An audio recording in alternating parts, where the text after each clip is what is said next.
Welcome back to pixelprojectradio. This is part 2 of The Last of Us. This is The Last of Us covering The Last of Us. That's right, that joke was so nice that I made it twice.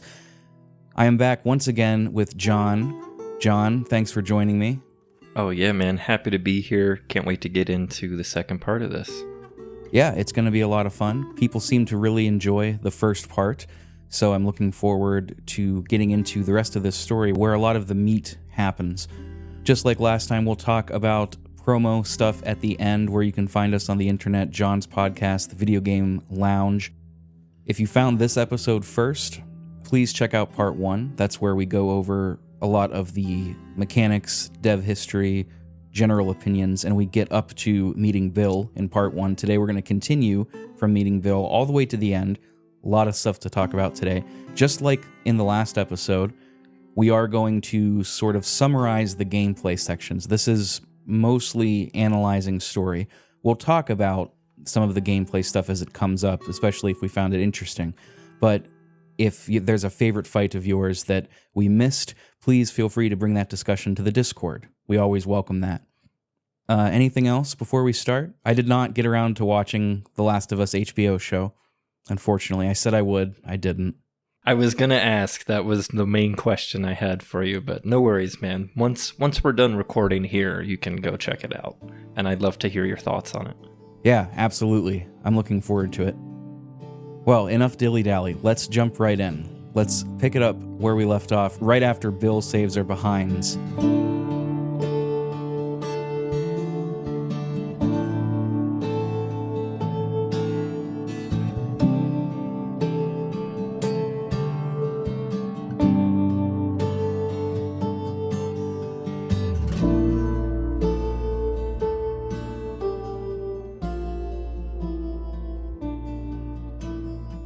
So this is in the warehouse. After we get hoisted up into one of Bill's traps, he cuts us down. We are going to run out and follow Bill's lead. We're dodging infected all throughout. I thought this was really exciting, this whole chase sequence. Yeah, this is really cool because you have a brief moment where you think you might be safe, but then you get stuck in this laundromat and you get attacked by more runners and clickers and you have to fight your way out. And then you make your way through the end of a 18-wheeler truck, and then you finally come down this long alleyway, and we have what is one of my favorite cutscenes in the game. Yeah, it's really cool. Once they're safe, Bill promptly handcuffs Ellie to a pipe on the wall, and prompts Joel onto his knees with his gun. He's inspecting. He's not taking any chances. He's inspecting them for infection. Ellie manages to break free in the kerfuffle and clocks Bill real good. Bill is not happy to see them at all. They've set off all of his traps that he keeps for protection. They caused chaos, and now Joel wants to ask him a favor on top of this. You done? Am I done? You come into my house, you set off all my traps, you damn near break my shooting arm. Who the fuck is this punk and what's she doing here? I am none of your goddamn business, and we're here because you owe Joel some favors. And you can start by taking these off. I owe Joel some favors. Is some kind of joke? I'll cut to the chase. I need a car. Well, it is a joke. Joel needs a car. It's ridiculous. It's ridiculous. There are parts in town that Bill reluctantly does agree to get for them to try and finagle a working car. Right? There's not a lot of cars around because the service dates, not a lot of people getting work done on their cars to keep them running, but we can maybe make it work. The next stop to do this is a cellar that Bill has fashioned into a safe house. The shit that he needs is on the other side of town, and we need ammo and arms to get there. You had mentioned, John, you just mentioned that this is one of your favorite scenes. What about this did you like so much? I love it that it's such a ginormous peek into the character of Bill. He knows who Joel is. He knows, that Joel has never visited him in his town, and here he is. He kicks him down onto the ground, gets him on his knees, and he's so paranoid about bites and is anyone infected? And Joel goes, "Hey man, I'm here because you owe me a favor." And I love that it's never explained what the favor owed is, and Bill laughs it off, and it's like, well, whatever you think I owe you, it's not worth a car. And I just love that Joel goes, actually, man, it is. And I he doesn't say why he needs it. He just goes, I need a car. And I love Ellie's little just smart ass thing at the end of this where Bill's like, all right, we're going to go get this gear. You guys need to stay on my ass. The whole town's booby trapped. And Ellie has this line of, well, you can't miss it, talking about Bill's ass. And it just makes me chuckle.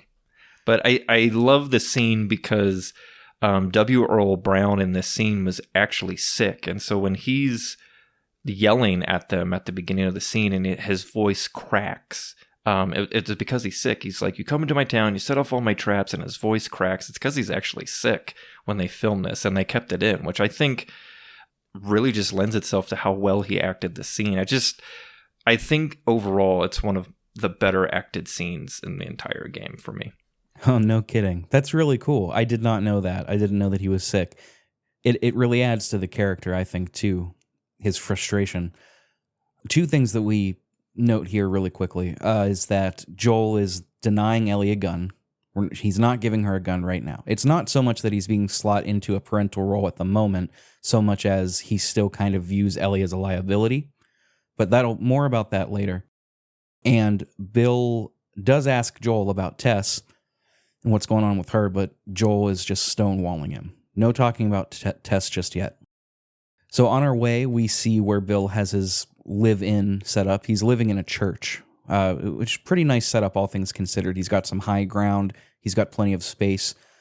This whole set piece for fighting off infected is really, really nice. As we're going through the backyard, so to speak, of the church, going through that whole area, there's plenty of places to duck and dodge. The scenery variety is really good.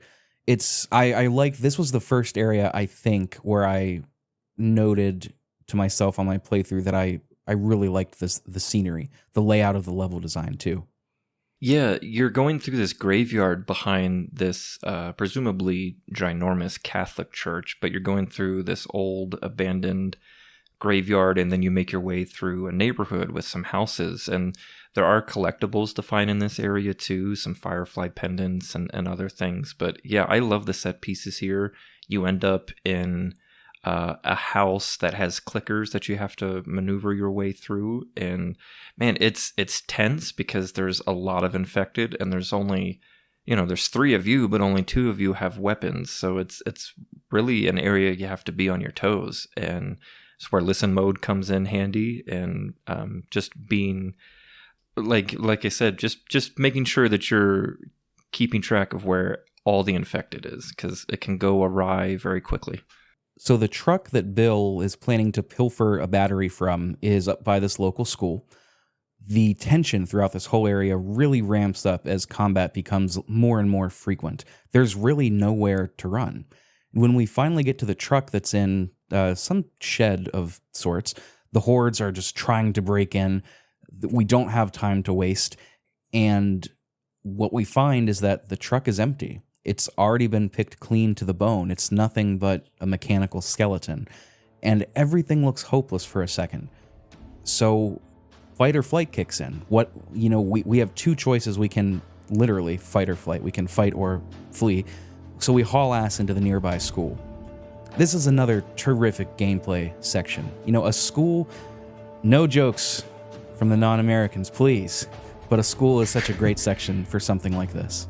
It's really cool. It's a high school, and it feels like that you're in this long corridor that has like lockers. You dip into like, I guess what would be a chemistry or biology classroom too, and you see, like all the stuff from those classes in there, and it's really cool. It takes you back to when you were there, and you have to dodge more infected. It's a really cool set piece, which then we get into the gym.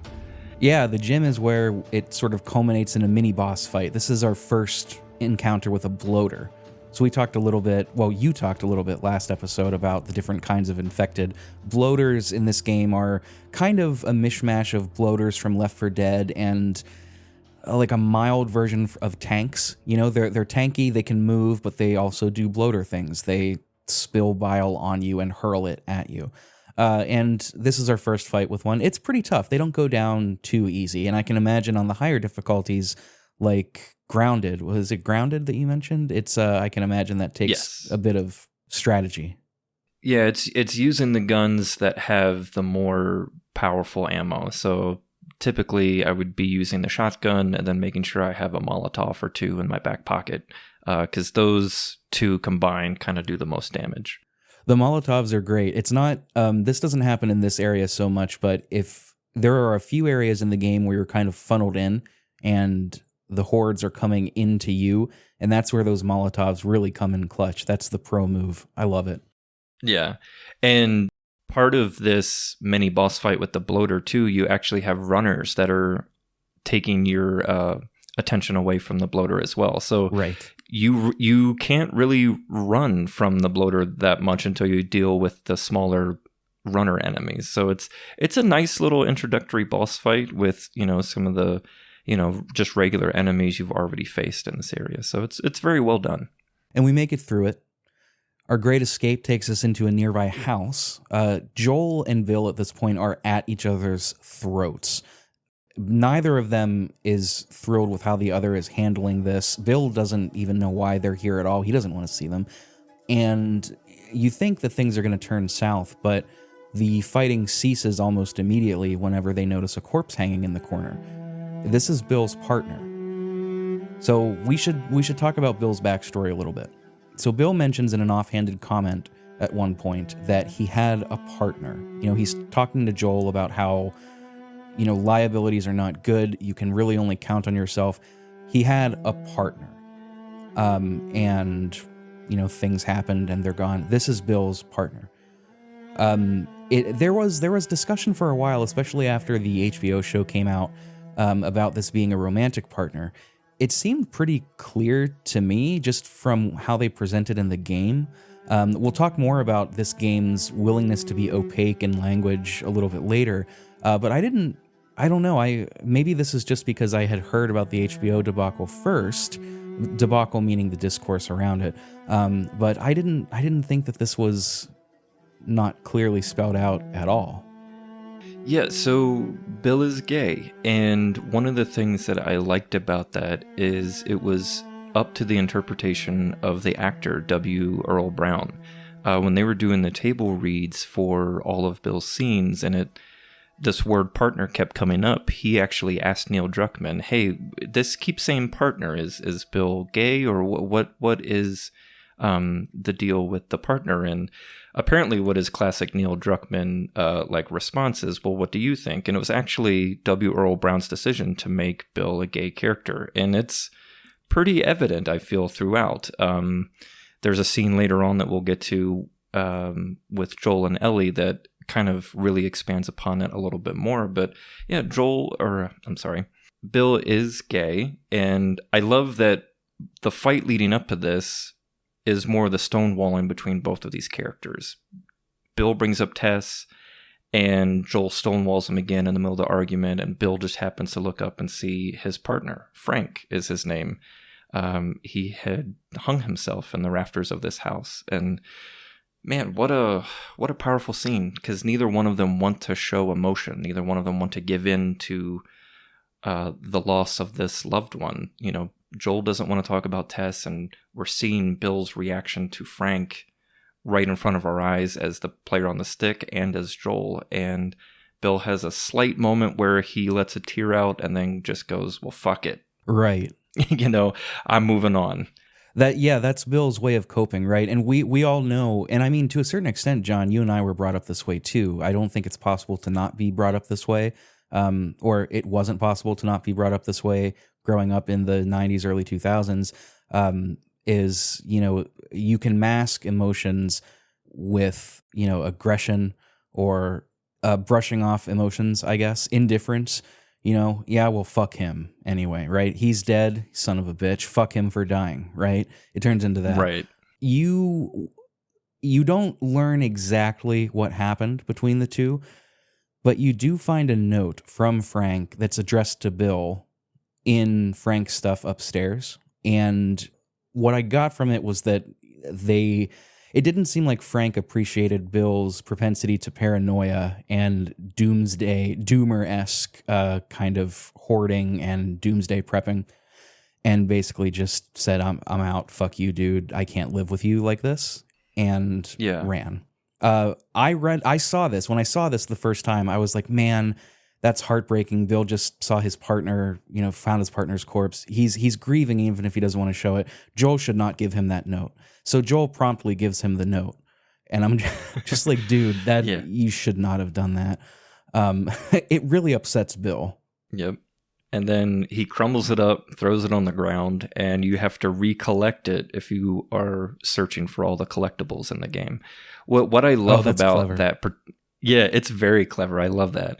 What I love about that note is it gives Frank's side of the story. In the earlier conversation where Bill mentions he had the partner, he just says, hey, I had to wisen the fuck up and realize it had to be just me.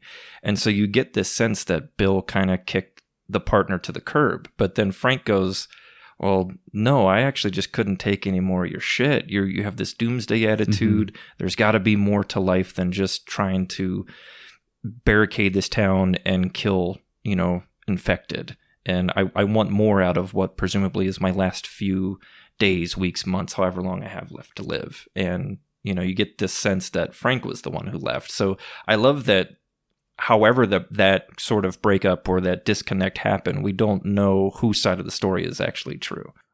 Ultimately, it doesn't matter too, right? I mean, I like that they left it in here and they didn't feel the need to go back and fill in every single dot on the page to give a sort of to spoon feed readers, or not readers, to spoon feed players into the lore, right? It's fine to have things up for discussion.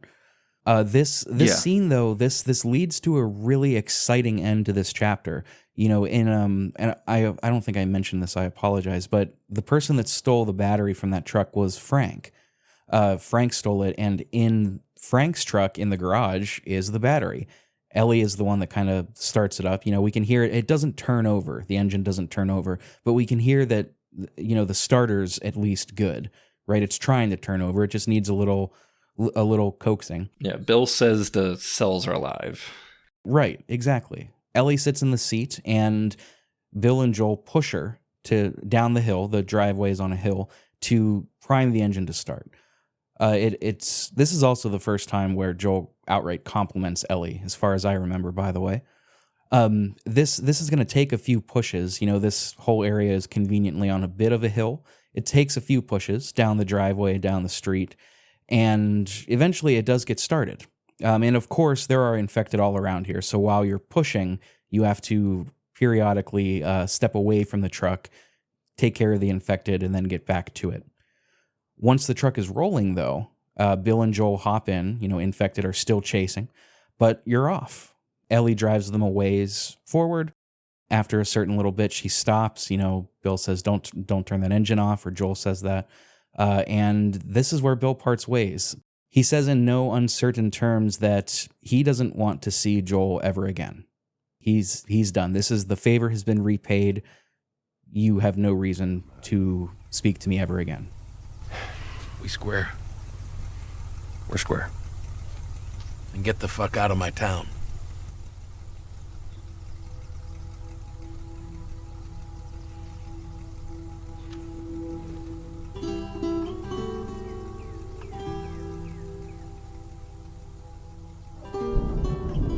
Yeah, his last line is just completely Bill. He just says, get the fuck out of my town. But before that, though, he does give us one of those hoses where you can siphon gas out of cars.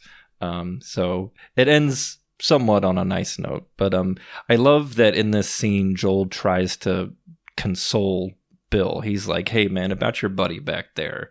And Bill cuts him off and just goes, hey, take this hose and get the fuck out of my town. Bill wants none of it. Yeah, Bill and Joel are very similar in that way. They are not willing to open up about past trauma just yet. The reckoning will come, but it's not now. And now we have a vehicle to get us to Pittsburgh. There's a scene of Ellie in the back of the truck as Joel is driving, because obviously Joel is going to drive because Ellie's a kid. And she's in the back with some comics and some porn that she stole from Bill's. And it makes Joel really, really, really uncomfortable.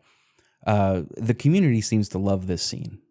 Yeah, this is such a great scene. It was one of the ones that they used in the audition process for casting Ellie. So Troy Baker in numerous interviews and like YouTube clips had said that like when Ashley Johnson came in to test for Ellie and they used this scene in the audition process, this was the one that sold everyone at Naughty Dog that, okay, Ashley Johnson's the right choice for Ellie. So it's one of the moments of just comic genius and levity within the game, and it absolutely fits, and I love it.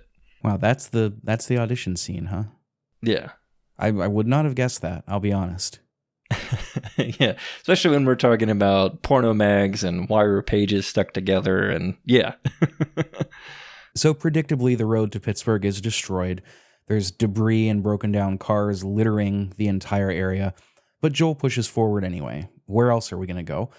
And we see somebody that's in need of help. You know, they're standing in the middle of the road. Help, help. Oh, you got to help me. I'm injured. And Ellie is saying, we got to stop that. We got to stop. We got to help.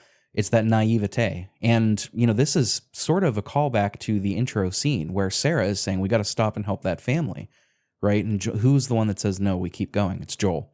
And here, too, Joel says he's not even hurt. Floors it. And, of course, Joel is right in this instance. The guy pulls a gun, and it's an ambush.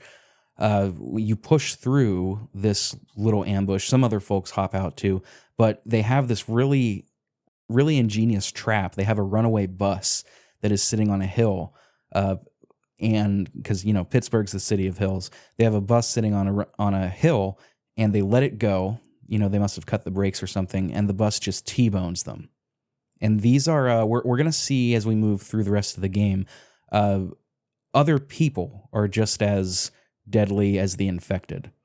It's this interesting dichotomy that it's not just this dystopian virus of monsters that are a threat to our survival. It's our fellow man too. And so too here. We have to fight off these gangs. Joel calls them hunters. He knows because he used to be one, it turns out. We learn that in a little aside that he has with Ellie. But we fight them off. This is kind of where we start to see the first whiffs of Joel being paternal with Ellie here. It's nothing major, but that's starting to creep in little by little. Yeah, this whole scene that you're having with them after the truck crashes into like a convenience store, you have to fight off some guys. It's a very small area, and you have about 7 different people that show up that you have to take care of, and not many places you can hide. So it's kind of one of these areas you need to be aggressive in. But we get this cool conversation when they're walking up these set of stairs of Ellie asking him, hey, how did you know about the ambush? And Joel says, well, I've been on both sides. And it further lets the player know, like, okay, Joel really did some shady shit and maybe isn't as great of a paternal figure as we think, but he starts acting that way towards Ellie. She starts kind of running off in front of him, and he says, hey, slow down, let me go first and keep your voice down. Like, we don't know anything about this town. We don't know who else is out there. We don't know what kind of danger we're in. And he's just immediately in dad mode, and he's putting himself out there and saying, look, just let me take the lead and let me make sure that we're going to be safe. And I love it. So I would argue, and this is priming the listeners / the players. I imagine most folks have played this, but if you haven't, priming the player to think about something. I don't think that his past as a hunter necessarily makes him a better or worse paternal figure, because at that time it was about survival, right? This is a theme that we're going to see throughout the rest of this episode. What does it mean to survive, right? Joel did that out of survival. And back then, that's very much what it was about. But keep that in your back pocket, because that's something to come back to and that we'll revisit as we move forward. Sure. Because Pittsburgh is the city of bridges, we've got a way out across one. I think it's Fort Pitt Bridge, if I'm not mistaken. I might be wrong. To be honest, I think a lot of them kind of look the same. Yeah. Along the way, there's evidence in the environment that supports this. Joel sort of teaches Ellie that the military played a huge role in the degradation of society. It wasn't just the infected, it was, people in positions of power. What he says, the gist of what he says is, dead can't turn infected. You sacrifice a few to save the many. And Ellie will say, well, that's kind of shitty. And he just says, yeah. And there's a further conversation where Ellie says, why wouldn't they just give them their food rations? And Joel responds, sometimes they ran out. Most times they kept it for themselves. And she says, that never happened in Boston. And he says, it happened all the time. Trust me, it happened all the time. This is, it's terrific. I mean, first of all, it's giving us that hint of that Ethics 101 question, the trolley problem, right? Do you sacrifice one to save the many? It's everywhere in this game, and even more so later. But that's what the government was taking the role of. You shoot a few of the infected, it'll save everybody. It's shitty. Yeah, sure. And then they started hoarding the rations because they're people in power. They can do that. I almost wish they would explore this more, but this is kind of, you don't really get much more of that. I love that some of these conversations are optional. Ellie will point things out in the environment, whether it's graffiti or might see some like Fedra, which is the police state in this game, like some bodies on the ground or something like that. And you don't have to engage in these conversations if you don't want to, or maybe you missed the triangle prompt. But when you do, Joel gives, expounds upon the story of what happened. And then you slowly but surely realize that it's not just Pittsburgh.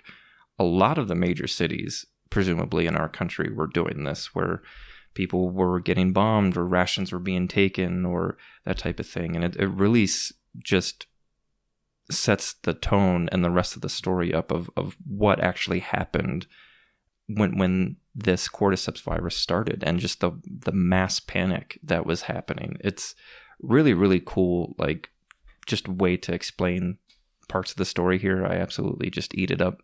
Right, and that's part of Ellie's naivete too. I mean, she's like, well, this didn't happen in Boston. And Joel is like, yeah, it did. You might not have noticed it, but it happened. It's really good. We're going to see Ellie come into her own. She has a coming of age arc throughout this in a way. This whole area, this Pittsburgh military zone, was a super fun area to go through. Plenty of buildings to go into, and there's plenty of places to take cover. There's plenty of opportunities to scavenge. Ellie, this is where Ellie finds several joke books, and she'll throw out some puns every now and then. Okay, we need to lighten the mood.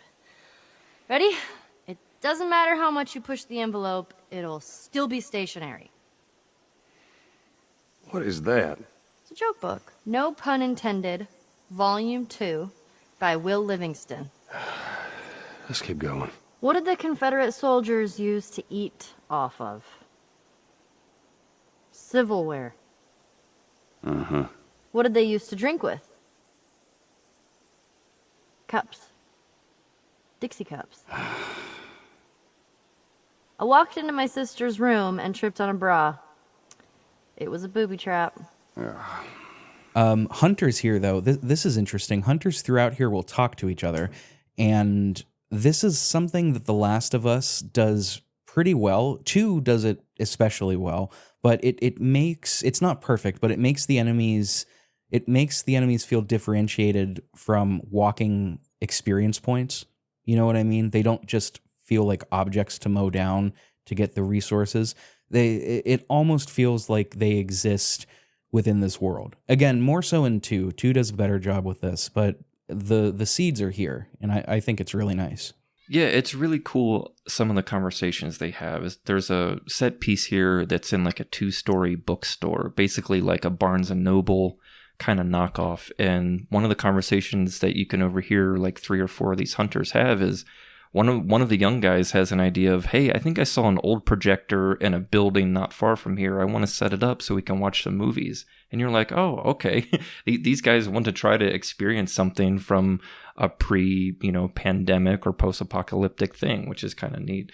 Some of the collectibles you find in this area, you see that the hunters control this entire city, and it's a very like militaristic operation. There's different crews that patrol different areas of the city, and the crew that we ran into with the bus that crashed our truck was just one of several. And you realize, man, this city is not playing around, and they do not like people coming into their city. They don't like people. Oh my God, I'm struggling for the word. I apologize. They don't like tourists. There we go. That's the word. You find out that these guys do not like tourists, and they are going to hunt you down. Yeah. Yeah, I like that little grace note that they refer to them as tourists. And they do try to hunt us down. That's going to happen throughout, well, the rest of this area, certainly, but the rest of the game as well. Our explorations take us over some water briefly, but also into a hotel. The hotel is a really fun set piece as well, but it leads to a major area of Ellie and Joel getting separated. There is an elevator shaft that we're climbing onto, and under Joel's weight, it sort of fails, and we fall down, down, down. And we have to make our way back up to Ellie. During my first playthrough, this gave me a bit of a hard time. I got turned around quite a bit because the lower area of the hotel, we're going through the basement, the lower areas like that. There's not a lot of light. It's very dark, and there are sections that are filled with water. And it's pretty easy to get turned around if you're not paying attention. It's not, don't get me wrong, it's not like you need a map, but it can turn you around a bit if you're not careful. There are also stalkers down here, which is that type of infected that actively hide from you and try to ambush you, which really adds to the need and desire to get out of here. Yeah, this whole set piece in the basement is really, really cool. Like you said, Rick, there's no power down here. Lights are off, and you just have your gas mask and your flashlight and then whatever weapons you have. But you do find a generator, and you turn it on because the exit to the basement is a key card door, and you need the power on for the key card to work. And so you turn this generator on, and lo and behold, all the infected in this area wake up and try to kill you. And it's such a tense escape from this area. I absolutely love it. The first time I played through this, I was just on the edge of my seat. It's just a really cool set piece. There is a bloater here, and if you play it right, you can kind of sidestep him and not have to worry about him if you know what you're doing. But yeah, it's intense, and the fact that it's kind of got the spooky, scary movie vibes of the lights are out until you turn on this generator and then they come out. Man, it's so intense, and it's so well done. I absolutely love this part. Yeah, it is really, really intense. This is a lot of fun.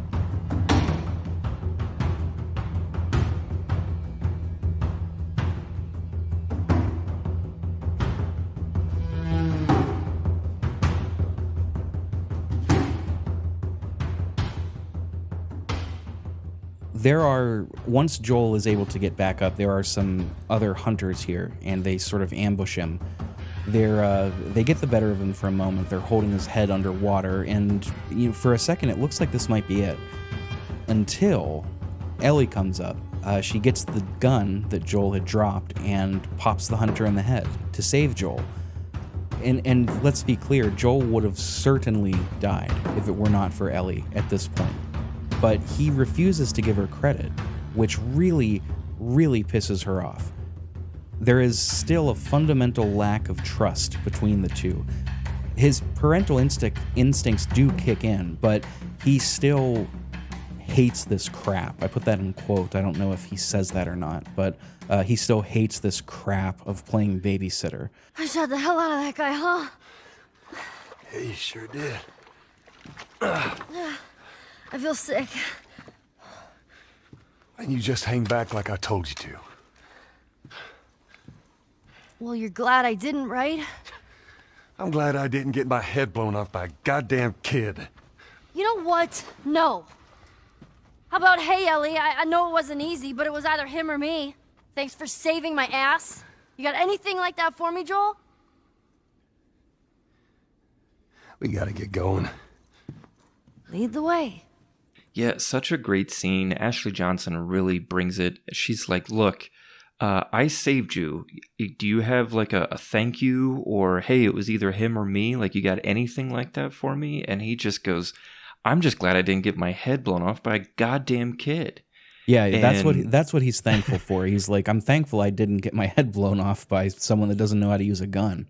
Their interactions right after this are very, very tense. And it leads to some very interesting interactions between them. Joel, the parental side of him kicks in, and he tries to start slowly but surely asking her questions and, hey, are you all right? And they have this conversation in another room where she goes, hey, look, you were taking a long time. I just want to make sure you're okay. And he was like, look, I need you to do what I tell you to do. Very like stern and parental, right? And they're both trying to explain what each other's motivations were. And Joel just kind of brushes it off and says, look, I'm in charge here, kind of, and I need you to do what you tell me to. He is not acknowledging the fact that she saved her life in this moment, that she saved his life. I think I said that wrong. I'm sorry. That she saved his life. Right. And I think part of it's mainly, I think, because he's still seeing this largely as a nuisance, right? He never asked for this. He didn't sign up for this. And of course, he's probably frustrated that he almost got killed. Yeah. There's a callback to this in a little bit. I wrote this down while I was playing. I'm not 100% certain if I still feel this way, but I got the sense that so when the scene happens, they kind of linger on Ellie a bit afterwards. She's like, holy crap, did you see that? I got him. Wow, I can't believe it. I killed a guy. They're riding this line very closely of trying to play Ellie as somebody who needs a quote, lost innocence moment, while also playing her as somebody who grew up in a post-dystopian world and never had any innocence to begin with. It didn't bother me, this is what I wrote here, it didn't bother me during my playthrough, but on retrospect and on subsequent viewings, I'm wondering, I'm just not sure how I feel. That's actually what I wrote at the end, I'm not sure how I feel, so I guess I do still feel that way. Uncertain. I don't know. What do you think, John? Yeah, I think that's a good question. I feel that, I know we're not talking about the DLC for the first game and all, but Ellie certainly has had moments and run-ins with other infected before, and certainly with some shady people. But they are trying to kind of tiptoe this line of this innocence and what you have to do to survive in this world. This clearly is the first time she's ever held a gun and has pulled the trigger. Actually, I take that back. It's the first time she's pulled a trigger at a person. And I don't know. I think that her innocence now just kind of slowly but surely goes away after this, because she realized, look, I had to save my protector. I had to save this guy who's transporting me. I can understand, though, like the lost innocence, and then as someone who's never had to do anything like this to begin with, I feel like I lean on this moment as more on the lost innocence. Like at some point she was going to need to pull the trigger or kill someone, like an actual human being instead of an infected. So, and I think it was a really good use of having that be to save Joel. There's an even more effective version of this scene later on. I'm not sure. I think it was a little premature to play this card here. And don't get me wrong, they don't linger on it or anything, but I couldn't help but come away but feel like that was the emotion they were trying to prime me to feel, is that this child did something that only an adult should have to do. They do it to a much better effect later. Very, very well executed then. That's going to be very fun to talk about. But speaking of Ellie seeking Joel's approval, which is part of her character throughout here, her time to help does come. What's going to happen is they get to the top of this area and they find a rifle. And Joel gives it to Ellie and he says, have you shot one of these before? And she's like, yeah, I shot a BB gun at rats. And he says, well, this is the same, just like rats. You seem to know your way around a gun. You reckon you can handle that? Well, I sort of shot a rifle before, but it was at rats. Rats? With BBs. Well, it's the same basic concept. Lift it up. All right, now, You're gonna want to lean right into that stock, because it is gonna kick a hell of a lot more than any baby rifle. Okay. Go and pull the bolt back. Grab it right there. Just tug it. There you go. And as soon as you fire, you're gonna want to get another round in there quick. Listen to me. If I get into trouble down there, you make every shot count. Yeah. I got this. And this is where he gives her a little thank you, or as much of a thank you as he'll allow himself to give. And just so we're clear about back there, it was either him or me.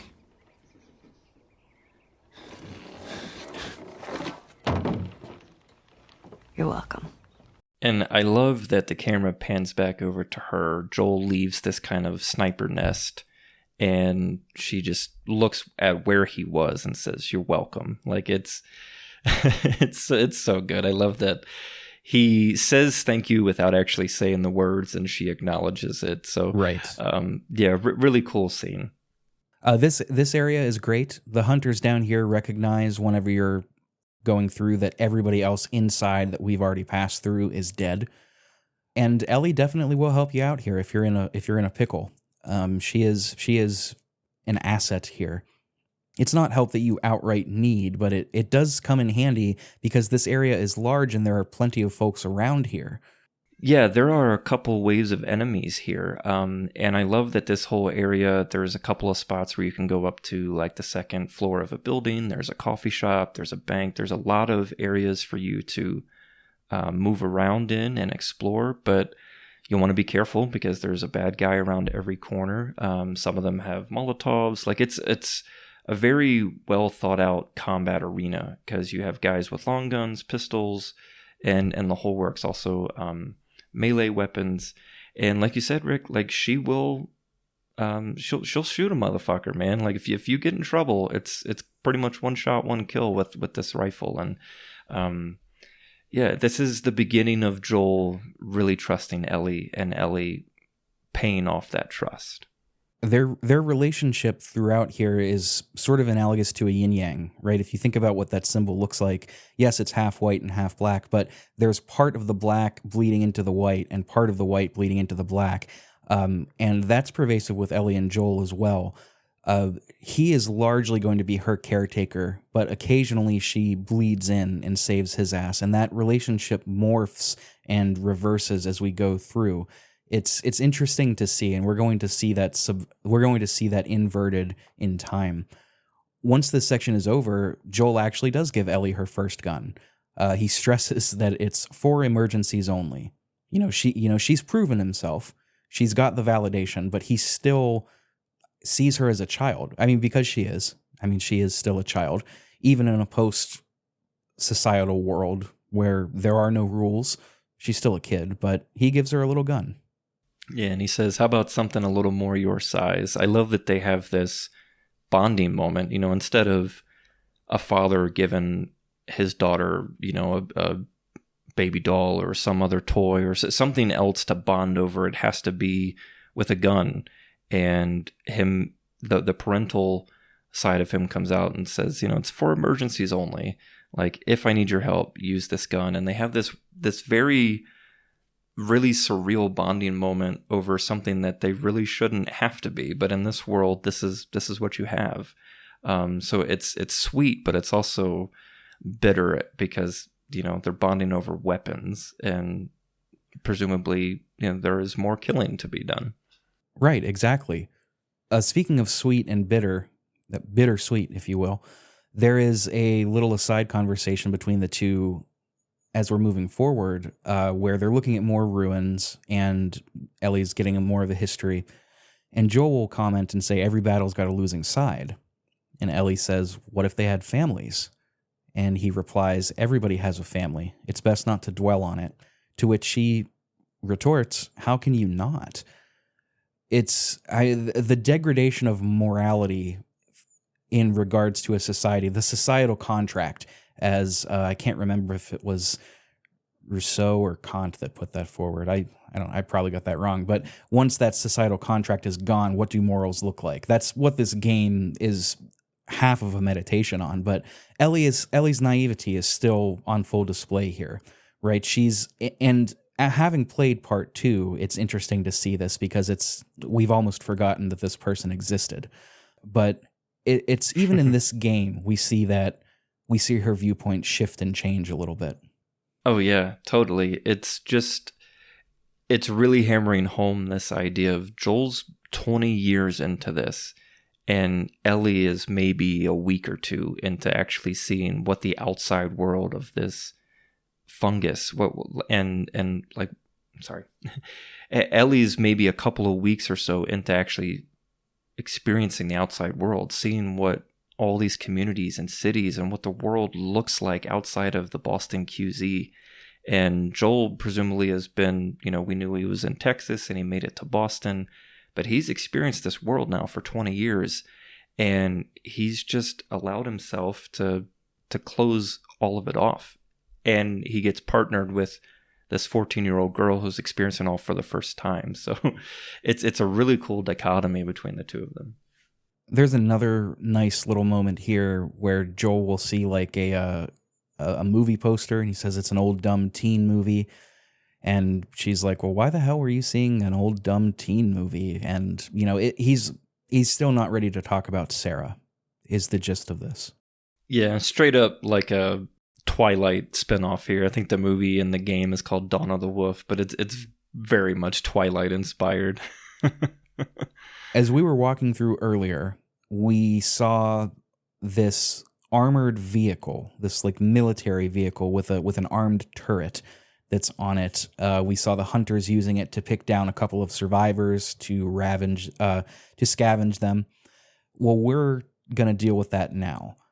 This area involves you moving through several buildings, in and out of sight, in the streets, behind in back streets, while taking out enemies and trying not to get murked by this Gatling gun that's on the truck.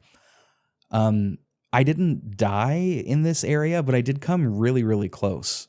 That turret absolutely does not stop once it picks you up. It will relentlessly shoot you down. And it almost tracks you completely once it gets you in its sights. It almost follows you regardless of where you go. It's also very tense when you're sneaking around up top and they're still around patrolling. This is a very good area, a very tense gameplay area. Yeah, it's really cool. One of the things that is helpful for this area, you have access in your inventory to sugar bombs, and they explode and kind of have basically like a layer of smoke, and so you're not as detectable within that. So that's the way to kind of get around this truck. But it's for all intents and purposes basically an old school Hummer 1 with a turret that's been retrofitted to the top of it. And like you said, man, once it gets you in your sights, it is basically a homing device. It is going to keep shooting at you once you've been found. And really intense area, really, really neat set piece. And like you said, once you feel like you might even get out of harm's way up into the second level or third level of these apartment buildings, you still feel like, man, this thing gets all, if I get in this thing's sights, it will kill me. It's really tense. Yeah. Even whenever you're up on the rooftops, I didn't say this clearly, but even when you're up on the rooftops sneaking around, they're still driving around actively looking for you. So it's very, you're on edge the whole time. You duck into this apartment to get away from this, and you're promptly ambushed by this guy and his kid, the latter of whom, the kid, has a gun pointed at you. This is Henry and Sam, and they're going to be, despite this rocky introduction, are comrades by mutual goal for a little while. Henry and Sam are looking to get out of the city, and although Joel is extremely reluctant to partner up with two strangers, he does agree. We are a group now. There is safety in numbers, but there is vulnerability as well, especially in this world. So I made a note here that I wanted to sit on this for a second. If the writing in this game ever does get heavy-handed, I think it's in this arc. There are times throughout here where I felt like it was very obvious what the writer's intentions were here. And that was to humanize Henry and Sam based on their shared dichotomy of caregiver and cared one, that dynamic, that archetype. This isn't something that I actively noticed whenever I was playing my first time through, or maybe I did. I feel like maybe I did mention this in the Discord at the time. But they lean into this very well-known archetype pretty heavily, and I'm not sure that I would say it's distracting, but I do think it's a bit obvious what they're trying to do, especially with some of the upcoming scenes and how they handle our group dynamic, and in particular the adult dynamic and the kid dynamic. I think that is kind of why these two exist in this story. Yeah, I love this dynamic. My little note that I have here, I feel that Henry and Sam are pretty much the opposite of Joel and Ellie. It is a parental and child relationship, but Henry is the older brother. And Henry is a lot more charismatic and outgoing and more of like an extrovert like Ellie is, where Joel is kind of the quiet and reserved type. That's what we get with Sam. It's not until a later scene that we actually see Sam and Ellie open up to each other a little bit more and kind of have like a youthful energy about them. But I think the cool difference is that they switch which character is more energetic and extroverted in this particular group of two. I would like to just rewind a quick second. I love the introduction here to Henry and Sam, and Henry going, okay, man, you clearly aren't with this shitty group of hunters here. Like, if you haven't noticed, there's no other kids around, and the whole safety in numbers thing. And I love his comment here to Joel where he says, man, you hit hard. And I take Joel's response to that as more of a parental thing. Like, hey, you ambushed me. And Joel's response was, well, yeah, I'm trying to kill you. I think just the parental instincts kind of kick in. He's being attacked. He wants to make sure Ellie has no harm to her. But it's also just kind of who Joel is. I love that is the introduction. But then, cooler heads prevail and they start kind of like a relationship here. I love the whole introduction to Henry and Sam. Right, cooler heads prevails, but that's ultimately who Joel is in this era, regardless of whether Ellie's here or not, right? He does what he has to survive. And I don't know, I felt there was a part of me that felt like this, it seemed a little unbelievable that he was so trusting so quickly to these two strangers, even at Ellie's behest. I mean, at this point, their relationship isn't such that he's going to be taking her feelings into consideration so strongly, because I believe she talks him down a little bit, like, hey, relax. I don't know. Again, I don't think it was distracting, but on retrospect, on re-examination, I think it's something to at least talk about.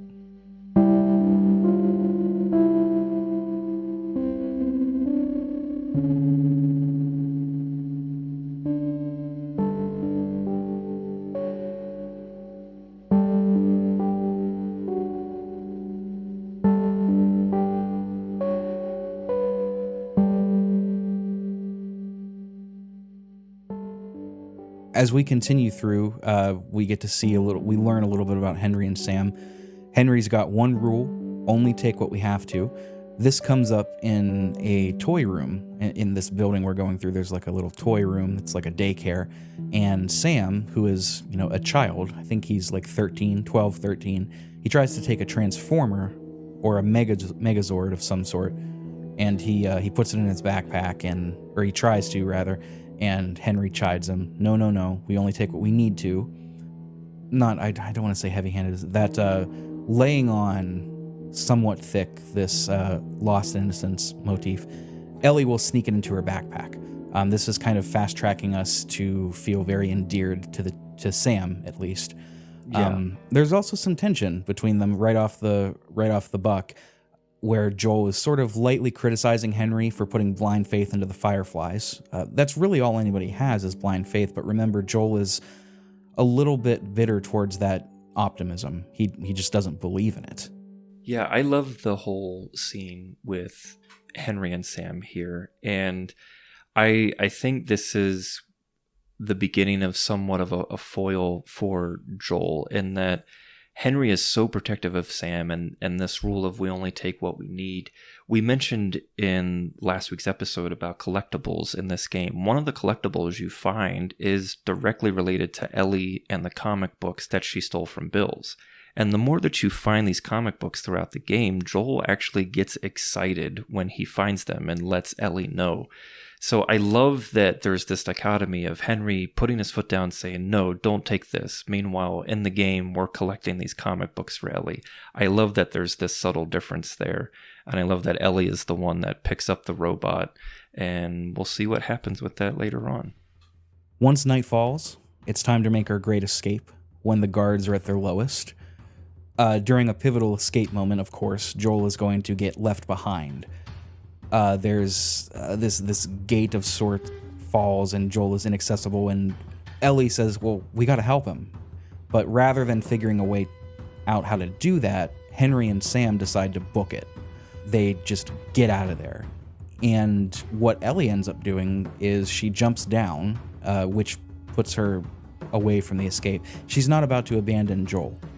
She's sticking through it with him, whether this is the end or whether their story continues. But either way, they need a plan B for an escape. Yeah, I love this. Kind of a callback to the beginning of the game, which you already mentioned. When they're driving in the car, Sarah, Tommy, and Joel, and they're like, hey, why don't we go help that family? And Joel says no. And now he's put in the position where he needs the help. And the other party goes, well, I got to take care of my own, and we're gone. So I love that there's this kind of callback to that. It's really cool. Yeah, Joel does a lot of sowing, but he doesn't want to do any reaping. Yeah. Sowing. That's what I meant to say. So whatever. This Plan B escape attempt, it's mostly successful until the very end. There's a mad dash across the Pittsburgh streets and exit ramps towards the Fort Pitt Bridge, and they hit a dead end. It's either jump into the river or go out in a shootout, and Ellie can't swim, so Joel is prepared to die here. You know, he's saying just, he lays it out. He says that that's what he's going to do. But she's not about to argue with him. She jumps, and Joel follows suit. I mean, if she jumps and he doesn't go, she dies. So that's what he does. He follows suit. He jumps right off into the Pittsburgh River, and he saves her. He ends up coming to, because, you're probably going to pass out if you do that. He comes to with Ellie above him on shore, and Henry and Sam are there too. They're acting like nothing happened, and this pisses Joel off. He immediately pushes Henry down and pulls out a gun. Henry calls his bluff. He's good. Everything's fine. Sam's the one who spotted you. You guys are taking quite a bit of water. What's wrong with you? Henry! Get back, son! Hey. He's pissed, but he's not gonna do anything. You sure about that? Stop! Joel? He left us to die out there. No, you had a good chance of making it, and you did. But coming back for you meant putting him at risk. Stay back. If it was the other way around, would you have come back for us? I saved you. He saved me too. He justifies what he did, and he says, Joel, you would have done the same thing. This would have been plenty interesting on its own without the added caveat that they were the ones that happened to save us, right? A little deus ex machina, a little bit too coincidental, coinky-dink, but it's fine. He realizes that Henry's right. Joel probably would have done, or at least heavily considered doing, the exact same thing, and they did save his life, so there's no reason in blowing his head off right now. Next stop is a radio tower that's nearby. Henry says that it's close and that it's stocked with supplies. We'll be able to suit up and we'll be well on our way. Yeah, I love going back to kind of the rescue. Two things. One, we don't actually see it, which I kind of love. It just happens and we get to deal with the aftermath of it. And we find out that Sam was actually the one that went to Henry and said, hey, there they are in the water. We got to go save them. So much like it was Ellie that prompted Joel, hey, why don't we trust these guys? Safety in numbers. I love that it's the kids that are helping the adults in this situation make these decisions. Sam was the one that went to Henry and said, all right, we got to go pull them out. We got to help them. I love that. You're exploring this little beach area. There's a series of notes and mementos that you can find in this area that I think you brought up in episode 1, like within the first half hour, Yeah, John. Captain Ish. that tell yes, Captain Ish. Well, not just Captain Ish too, but there's also like a small society that formed down here in this in the sewers around this beach. It's maybe my favorite sub story of the game, I think. It doesn't have any consequence to the plot, but it's really interesting to see that world building being laid out. I've said this on other episodes. I'm a sucker for world building. It's some of my favorite parts of a story. You know, I mean, you know, I like Lord of the Rings a lot. You know, of course I like world building. But it's really cool to see that here. Oh yeah, I absolutely love this set piece, and all the collectibles you find in this area just keep telling more of the story, and you don't have to find them. If you don't want to know anything about this community or anything like that, you don't have to. It's completely optional, but I find that in doing the collectibles, you really get the most out of this particular area, and it's one that I do enjoy. It's really fun.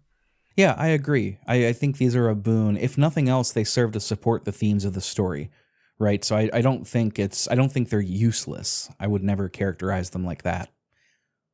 It is necessary for us. We mentioned the sewers. It's necessary for us to go through them. This is where we're going to stumble upon this abandoned colony. It's very, very cool. You see it's essentially the ghosts of the folks here past. You know, their lives were uprooted. It's almost as if they got out of there in a hurry and everything is just sort of a still life. There are little moments with Ellie and Sam where they like play soccer jokingly, or, you know, look at the kids' drawings on the wall. It's really neat. It's a humanizing moment between all of them. This is also the point, I don't even know why I wrote this. I realized that if I'm doing this journey for real, like this would be a real drag, is crawling through the sewers and getting sewage all over you. Although, yeah, I don't know, at this point, active sewage probably wouldn't be in there at this point. I don't know how sewers work, really. Yeah, the whole set piece where you have to get a pallet for Ellie and turn this machine on and get everybody, like, yeah, you can miss me with all of that. That just seems like too much work. I'd go right back out the way I came in and try to find another way around if I could. So, yeah, I'm with you. Yeah, zombies are one thing, but sewage, miss me. Speaking of infected, not zombies, but infected, the colony that was down here, they ended up turning, right? Somebody got infected. You can actually piece this together reading all of the memos and Captain Ish's logs and all of that. But the infection got down here and the whole colony turned, and they're actually all down here. So we got to take them out because it's either them or us. Endure and survive. Somewhat predictably, the group gets separated, and it's going to be Joel and Sam and Henry and Ellie. So this is intentional, obviously, but the problem here is that the clickers and infected first come on Ellie's side. So they run. When we meet back up with them, they're being chased by a huge horde. And what's really cool about this area, before we lose them, is that it's a confined room that they're all running into steadily. So we're kind of boxed in, and they're just funneling in. So it's a sort of last stand. This is going back to the Molotov cocktails that you mentioned, John. This is where they become your best friend. You toss a couple right into the doorway, and suddenly you're getting free damage. It's a free wall of defense for you. This is great. I love areas like this in this kind of game where they back you into a corner. This is where it feels the most exciting to me. Oh, yeah. I absolutely love this too. And this area also introduces a new pistol for you called the Shorty. It's basically a sawed-off shotgun. And yeah, I do the same thing too, using the Molotov cocktails. And if a runner or clicker, and there's stalkers in this area too, if one of them gets through, use that new gun. It's a 2-shot, basically sawed-off shotgun pistol thing, and it does 1 shot, 1 kill. It's very useful for this area. Oh yeah, that's right. I forgot about that. After we take care of them, we obviously get out of this little area. And outside of here is one of the game's, in my opinion, one of the game's only bits of really good comedy. You know, we get out of this area, we've just fought off a huge horde of infected, sewage everywhere, shit, and we're struggling to get out because the door has been barricaded. And when we get out, it's been barricaded by a vending machine or something, and we look at the wall beside the door, and there's a message on the wall that says, "Warning, infected inside, all caps, do not open." Very funny. Like, laugh out loud. And then funny. Ellie has the line of, Oh, are you fucking kidding me? Thanks for the warning on the other side, guys. yeah, very good use of humor here. We get to see more of Ellie the child here. She's, telling Joel that he would be so proud of her with Henry. She took out some infected. He's reluctant to say very much here. He's not proud that this is how she's forced to experience her youth. But he can't just say that, right? He can't express himself because he's Joel. He's a Texan everyman. He's not allowed to be in touch with his feelings. There's a lot of that humanization of showing Ellie as the child archetype. Don't get used to it if you're going to play through into part 2. I mean, unfortunately, that gets taken away from her. Very tragically. I really want to do part 2 on this show eventually. I think in some ways it outshines this part 1, and in some ways it falls flat. But it's a very interesting game, especially from Ellie's perspective. For sure.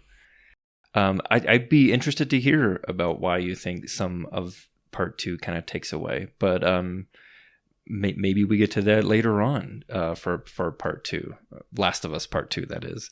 I love this whole section of the whole residential area here, and there's a really cool optional conversation. In this neighborhood, there is an abandoned ice cream truck, and Ellie's never seen one before, and Joel and Henry have to explain to her, oh yeah, this thing used to drive around, play real creepy music, and pass out ice cream. And she's like, wait, what? No shit. No, this is a real thing that happened. And I love this interaction here. You also get another chance to listen to more of Ellie's jokes. This is just trying its best here to build camaraderie between these 4 characters, and each one kind of gets to shine a little bit, either by a joke or a conversation here. There's a lot of places to explore. You get to find, a place where you can upgrade your weapons here, more notes and collectibles. It's a really nice area, especially after just all of the tense sewer stuff that we just came out of. It's a really cool area here. Yeah, I love this area too. And, something as banal and uninteresting as an ice cream truck, that's something that Ellie and Sam have just never experienced before. It's difficult for us to be in that position, right? It's just something that's so everyday commonplace for us. This area ends, well, it doesn't end. This area evolves into this cul-de-sac sort of place. I don't know that it's a proper cul-de-sac, but it's a row of houses that end with a house on the end. And there's an ambush down here. These hunters have holed up around in this area. There's a sniper at the house at the very end of the road. This is terrific. You've got to navigate through these houses for supplies while also taking out folks from the top and the bottom. You got to stay out of the sight of the sniper. It's just really exciting. It's very, I don't want to say fast-paced because you can play it slow, but there's a lot riding on here. All of us are down here. We've got to be careful. It's really intense. Yeah, this is such a great set piece. And as you mentioned, it is a neighborhood street. So you can pick which side of the street and which houses you kind of want to go through. There is cars and stuff that you can hide in front of or hide behind, I should say. In the middle of the street, you can kind of pick your path here, and you can go inside houses and try to pick guys off. And really cool set piece. You definitely want to stay out of the way of the sniper because it's one shot, one kill. But the mission here is you as Joel have to get to the end of the street and take the sniper out, and then make sure that it's safe for the other 3 to come join you. And it's really tense. You can play it slow, but there is kind of the speed run version of this area where you can kind of get past it in about 10 seconds. And now I just do that. Wait, how do you do that?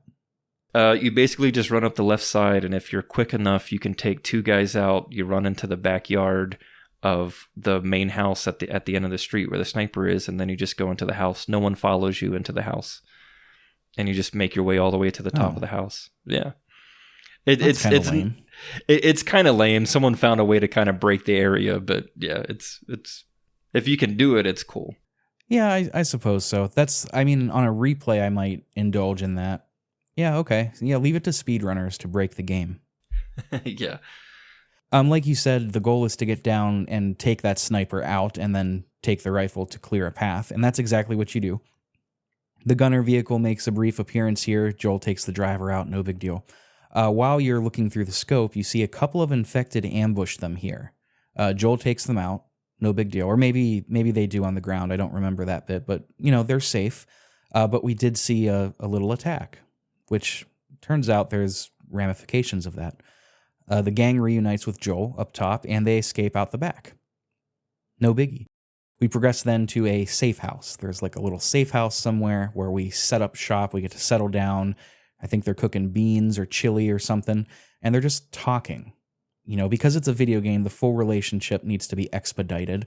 I have heard criticism here that the Harley conversation in particular feels unnatural, a bit contrived. But again, the concession that this is a video game and real emotional development can't play out in a one-to-one timeline, I get it. I understand. Anybody can notice this, right? This isn't a natural progression that we would have in real life, right? But again, this is a video game. Some concessions have to be made if this isn't going to be a 150-hour ordeal. And somebody out there is saying, well, you should take that advice for your podcast. And to you, I say, yeah, maybe. Not today, though. Sure, not today. Yeah, presumably this safe house is the radio tower. It's not really said, but again, it's non-consequential to the story. Yeah, I guess I kind of misinterpreted that.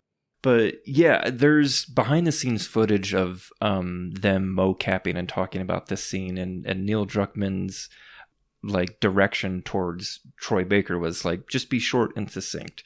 Henry's trying to open up, talk about a Harley and how he wants to drive one and just take one around the block, and Joel tells him this story of a time where for Tommy's birthday they rented them, and Henry's trying to press Joel for more details. He's like, yeah, it was fine. Let me eat some more of my beans here. And I don't want to dive into this anymore. So in some ways, yeah, it's a really contrite conversation, but in some ways it's for Joel, it's kind of natural to just be short, succinct. I'm not going to give you any more than I feel like giving you. So they speak about it with the same sort of machismo and bravado that you might expect two guys in their early 20s talking about previous girlfriends, it's that guy, tell me about it. You got to go into the details, man. And it's if nothing else, they want to show that two men are bonding here. And, again, that's fine. I don't really have any major problems with this scene. I really don't. But I've seen this brought up a weird amount of times online. Maybe weird's not the right word.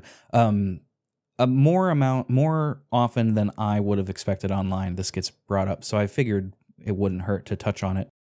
There's also a scene of bonding between Ellie and Sam. And they're both intentionally placed, yes, but Sam opens up to Ellie a little bit. He's very scared of turning. He asks Ellie what she's scared of, and, at first she says something a bit dismissive and glib. She's like the dark or something like that. I don't know. Scorpions, I think she says. Scorpions, yeah.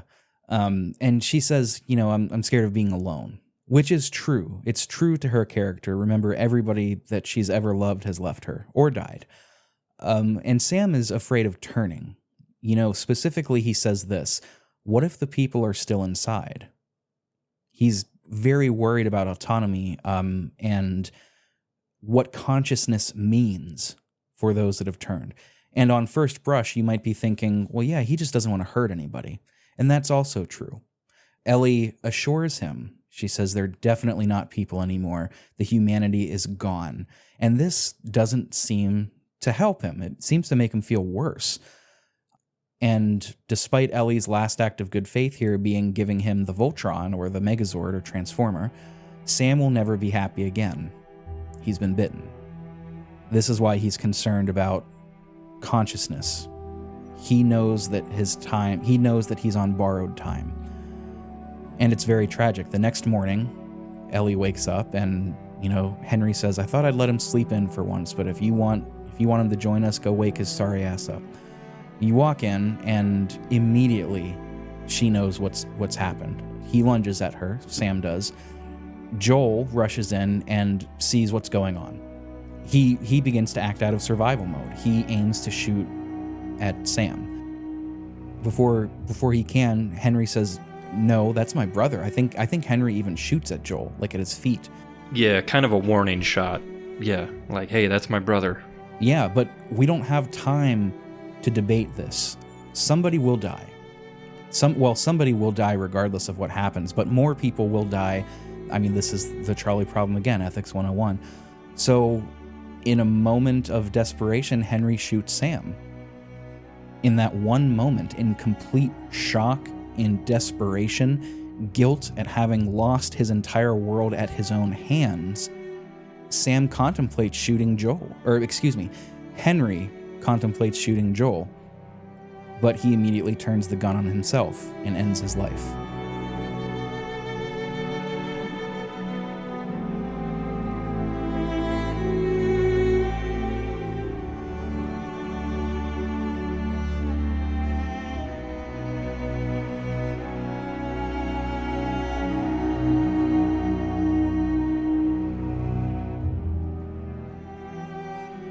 The sheer quickness of this scene is what makes it effective. It's not cinematic, and why would it be? I miswrote these two names throughout here. God, this sucks. Henry lost his entire world in 2 minutes. There's nothing he needs to think about anymore. It would only be histrionics or theatrics for the audience. None of that, only action here. The sheer cold quickness of it all really goes to show you that Henry would have never been okay had he lived through this. I think ultimately he was thinking he was doing himself a favor. Yeah, this is just such a soul-crushing, long cinematic here. Because the whole conversation from the Harleys, and then it switches to Ellie and Sam, and then we get the next morning. This is all one long kind of, separate scenes, but you're not on the stick at all. This is all cinematics at this point. And man, it is brutal. It is absolutely brutal. Henry's world comes crashing down. I love the line that he says here while he's pointing the gun at Joel. He says, "It's all your fault. It's all your fault." But he's not blaming Joel in this moment. He's reflecting this back onto himself, and ultimately he turns the gun on himself and shoots. And man, it's just gut-wrenching. And you don't get to spend a lot of time dealing with it because, boom, it is now the end of summer and we're going into fall. I brought up a few minutes ago that you could argue that some of these feel contrived, they feel expedited, they feel intentionally placed to prime the viewer to feel something. Those criticisms, mild criticisms, observations, I might call them instead, those can be true while simultaneously being true that this scene is profoundly effective. So we have to step back and ask what the point of this is. It is ultimately to get us to feel affected, to make us feel something. And I think, regardless of how you feel about the scenes that preceded this scene accomplishes what it set out to do. So in some ways, if you're going to criticize it, you still need to acknowledge that the payoff was worth it, right? Maybe the sum of the scene wasn't greater than, maybe the whole of the scene wasn't greater than the sum of its parts, but this ending certainly justified the placement of a lot of what came before. Even on a second playthrough, a second watch through, third watch through, this is still one of the most gripping scenes of the game. Yeah, and it is just, as I said before, it is just gut-wrenching. I know you haven't watched the show, but man, oh boy, they do this scene an immense justice, and wow, it's to me just as powerful. This is the scene that just really sets up the rest of the game.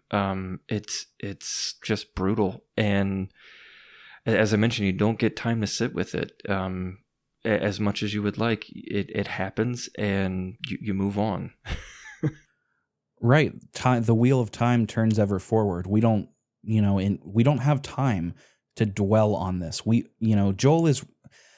One could argue Joel is misguided about many things, perhaps become a little bit too cynical for his own good, but to his credit, he knows that we cannot afford to dwell on this because we will be hunted if we do. We need to move. And that's what we do. As you mentioned, John, this is now fall. The game is divided up into 4 seasons because that's how many there are. We're now into fall. Some time has passed. We're with Joel and Ellie out in this riverfront, in this wooded area. There's a waterfall. There's a dam. This section is beautiful. It's so pretty. I love a wooded area with some water, with some moving water. It's really terrific. Joel and Tommy didn't really have a peaceful parting after Tommy left for the Fireflies, which also didn't turn out great because Tommy ditched them too. But we're gonna go and see if we can't find him at this point. There's a nice little nod here. Anybody that's ever worked with kids will empathize with this. We see this power plant, and Joel will say, that's a hydroelectric power plant. And Ellie will say, well, how does that work? And he's just like, look, I know what it is. I don't know how it works. And it's like, yeah, anybody that's ever dealt with children that are just, bless them for all they're worth, just constantly asking why, how, for what reason. It's just, sometimes you're like, I don't know, man. I don't understand it. I know what it does. I don't know how it does it. Yeah, it's very, especially as a parent of 2 kids. Yeah, I've had this version of a conversation thousands of times. I can relate. Oh, sure. yeah. Is your kid into the why stage yet? Oh, yes. My son is 9, and it's very much why and how come, okay. And yeah, very inquisitive. This is optional, but you can see Henry and Sam's graves here. Oh, wait, you have a mention here. You have a note that corrected me. This is just a random grave. Yeah, there's a little side area off of here that's just kind of like basically a toddler-sized grave. It's actually just a random grave, but it gets Ellie to open up to Joel and say 2 things that are really important here. She goes, hey, I forgot to leave this stupid robot on Sam's grave. And Joel really doesn't have a response to it. And she's like, look, I want to talk about this. And he's like, no, we're going to go find Tommy. We're going to try our best to complete this mission. There's been seemingly a very ginormous passing of time here because we were in Pittsburgh at the end of summer and we've showed up in Wyoming. So they've had time to sit with this, presumably. And Joel has not moved an inch on wanting to talk about Henry and Sam. And Ellie's finally had enough of it and wants to prompt him. And he's just like, nah, I'm not engaging in this. Part of me thinks that it's Joel's attitude that's primed to survive at all costs, right? That's how he justifies the killings. But here, survival means burying this and we'll deal with it later. But the problem with dealing with it later is that later never comes. Yeah, for all of you listening out there, clip that didactic little truism. Deal with it later, but later never comes, does it? It doesn't. Yeah. It doesn't. Well, in this game it does. Just not right now. Sure. Yeah, okay. That makes sense. That makes sense. It would be a little bit too coincidental to have their graves be right here. I guess in retrospect I don't know why I thought that, but yeah, like you said, it does. We do get to see that Joel is still stonewalling. He's not willing to talk about his emotions here. You have a note here too on the puzzle section of this. Yes, for the 100th time so far in this game, you have to go get a damn pallet for Ellie to get on. And she even mentions it. She's like, I know, I gotta step on this fucking pallet, but you have to go find it first. And it's a cool little puzzle section. You have to turn kind of these reservoir things around for you to walk across the water. And there is like a somewhat of an optional conversation here where when you get across these things as Joel, you have a prompt here to give Ellie a high five. And it's really cool if you do. And then if you don't, she has something to say to you as well. Really cool little like puzzle section and sequence here, which I dig.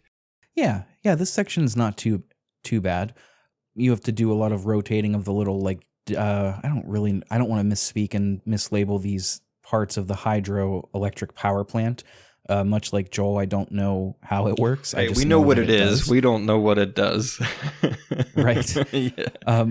You do get through it though, and by the way, there's some audio that I wanted to put in this section here, some game audio, and I did get to it, but like there's just so much background noise from the water that it would be really distracting to put in, and the levels with the voices wouldn't be right. So apologies for that, but you get through. And you try to cut through this next gate, and guards will spring up. Not military, just people, but they do have guns, they're ready to shoot on sight. I think the woman says something to the effect of, Please tell me you're lost. Oh, we didn't know the place was occupied. We're just trying to make our way through. And it looks like our asses might be grasses here for a second. That was intentional, by the way, until a familiar voice comes out. It's Tommy. They're all right. But you know these people? Know him. He's my goddamn brother. Tommy. Holy shit. How you doing, baby brother? Goddamn. It's like it's such a cliche little reunion line. He's like, they're okay because that's my goddamn brother. Yeah. It's or whatever. That's I just my put in goddamn here. brother. Yeah. It's pretty good. Maria's like, wait, you know these people? I know him. It's my goddamn brother. Yeah. Yeah. That woman, Maria, the one that almost shot us to death, that's Tommy's new wife. She's in charge here. We're about to meet their little commune. That's functionally what this is. It's a commune. Clutch your pearls. It's nice. The people here seem very friendly towards one another. There's about 20 families strong, Tommy reveals in a little bit. You get the sense that they would help each other first and ask questions later. There's plenty of structures for buildings. They've got horses for work, and I put food ? Because, maybe. You can never be sure. They even had electricity up until recently. We're going to go check on why that's down right now with Tommy in a minute. But this commune represents the hope that Tommy always believed in and that Joel has grown to bitterly resent. When you see the two of them together, the first question is, how is Joel going to react to this? Yeah, I love sometimes this game, and I guess kind of rightfully so, has these moments of these forced walking areas where you're kind of on the stick, but you don't get to do anything. There's some really cool world building here between Tommy and Maria and the community of these people. You see Tommy go off and help one of his guys try to get a horseshoe off one of their horses. And as you're making your way into one of these buildings, Maria has a conversation with one of the workers like, hey, isn't this like your second or third straight day here? Go home, be with your wife and kids. And the guy's like, nah, it'll be fine. They'll be okay. She's like, no, go ahead. Like, we got this. You kind of see like this community takes care of their own and is really tight knit and also just wants the best for everyone. And everyone's going to try to chip in. I love the world building of this little commune, as you called it. Yeah, this is a direct inverted reflection of Joel's entire philosophical ideology, right? Joel's philosophy is survive at all costs, even if it means killing. Their philosophy is survive through helping others. Joel turns his survival inward. It's man versus man. It's me versus the world, right? I don't trust anyone. This commune is the antithesis to that. It's survival in the harsh reality through community, through building each other up to be stronger than they were before. And there is a part of Joel, I think, that he sees how successful Tommy is. We're going to see them get into a spat here in a minute. I think this directly contributes into how Joel handles himself with Tommy. I think Joel resents this pretty heavily. Oh, yeah. As you said, it's very antithetical to who Joel is as a character. And yeah, I think it's part of that. And yeah, just jealousy. Like, man, my baby brother thrived without me and has a much better place than we've had since this whole ordeal happened 20 years ago. Like we both mentioned, Joel is going off with Tommy to check out, I think it's the generator, right? He's just checking out why the power's down. Yeah. And also to check on like everybody, just seeing, hey, how's it going? How's everyone doing? You doing all right? Okay. While we're down there talking with Joel, Tommy says he got us a gift. He went back to Texas a little while ago. Most everything was gone, but he's got a photo of Joel and Sarah. He said it was left there, and he goes to take it, or to give it to Joel, and I think he says something like, "Nah, I'm good." He still can't bring himself to talk about this yet. Something that Joel says later is that he's explicitly running from his past. Obviously, I mean, he didn't need to tell us that. He's showing us at every turn. In the last episode, I said Sarah's shadow looms large, and it does so throughout the rest of the game. Well, here too still, right? Even Tommy himself is a reminder of that night that she died. But now's not the time to accept it. We'll deal with it later, but later never comes, right? So after Tommy checks on all of his folks, and again, Joel kind of sees how successful Tommy's gotten, Joel lays down the story. He says Ellie is immune. You know, I would have thought this was bullshit too, but I seen her breathe enough spores to knock out 10 men. And he says, I've got a favor to ask you. I want you to take her to the Fireflies. Or even send your, quote, born-again friends. Joel is throwing in jabs here to get what he wants. Whatever it takes, we just need to get Ellie to the Fireflies. And Tommy says no. You know, he says, this is a huge ask. It's a huge risk. I'll give you gear, but I'm not taking her. And Joel immediately goes on the offensive. This is how you gonna repay me, huh? Repay you? For all those goddamn years I took care of us. Took care. That's what you call it? I got nothing but nightmares from those years. You survived because of me. It wasn't worth it. I bring you the cure from mankind, and you wanna play the pissy little brother. We ain't back in Boston. You lay your hands on me again, it won't end well for you. Even going so far as to do the big brother thing, he pushes Tommy into the wall. And I think Tommy says something to the effect of, this isn't Boston anymore, you do that again, and you're not going to live to tell the tale. Something to that effect. Basically, you'll get shot if you put your hands on me again. This is the first overt sign of Joel's perspective, I think, getting flipped. You know, as detached players, we can see an objective point of view that Joel's ask is a difficult one, but Joel isn't interested in hearing anything but yes. He resorts to attacking Tommy, verbally, physically. This is transcending the greater good right now and is approaching selfishness. You know, you can argue that, yes, Joel is being selfish because he wants the greater good. But in this moment, I'm not so sure, because again, that resentment from how successful Tommy is, how chasing that idea of peace and betterment that Joel has come to deeply feel antagonistic towards, to resent. I keep using that word. I'm trying to replace it. He's seeing how that has given Tommy a better life than his. And I think in this moment, Joel is being overtaken by selfishness. This isn't about the greater good for this period of 120 seconds. It's about hearing yes. Yes, Joel, I'll do what you're telling me to. Yeah, I think Joel has convinced himself that he's not being selfish here. He even says, like, look, man, this isn't for me. This is for your damn cause. Not knowing until Tommy mentioned it that, like, man, Tommy hasn't seen a Firefly in years. He doesn't run with them anymore. It's never explicitly stated, but maybe Tommy doesn't share their views anymore. But yeah, Joel really doesn't want to hear anything but yes. And this confrontation is great. Jeffrey Pierce, who plays Tommy, really just brings it in this scene. I love just how they're even sitting. Tommy has like his foot propped up and is leaning back in a chair. He's not really taking this seriously until Joel confronts him physically and pushes him up against the wall, as you said, and says the line of like, look, you do that again, man, it's not going to end well for you. Like, I got people here and I can also take care of my own business. So it's a really, really great scene. I love this one. Yeah, very effective. This pleasant little reunion is cut short, though. Bandits have come. The alarm is being sounded. Bandits have come to plunder.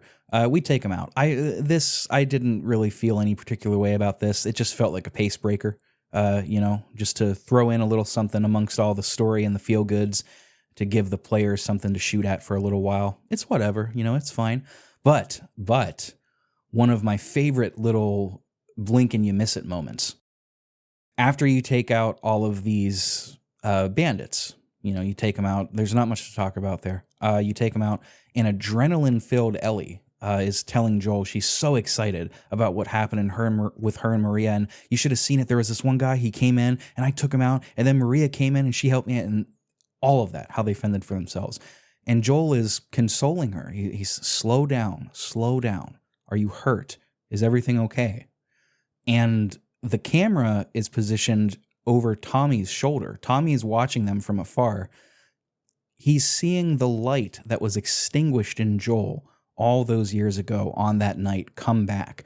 Remember, Tommy was there when this happened. He saw the death of Sarah, but in a metaphorical way, he saw the death of Joel.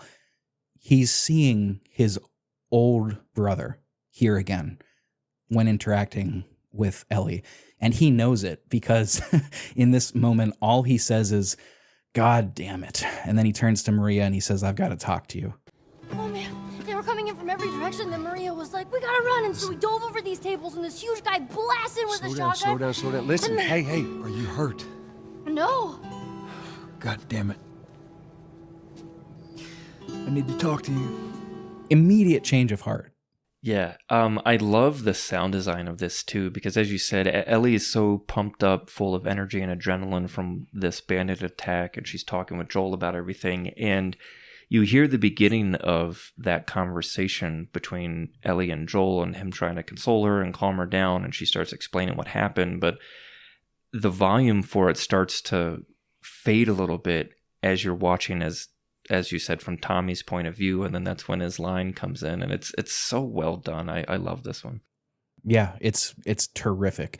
This is, a great example of show don't tell. It's really effective, It immediately will cut to Joel. He's like sitting on I'm picturing a tractor, but I really don't think it's that. It's Joel eavesdropping on Tommy and Maria talking. Maria does not think this is a good idea. She is so against this.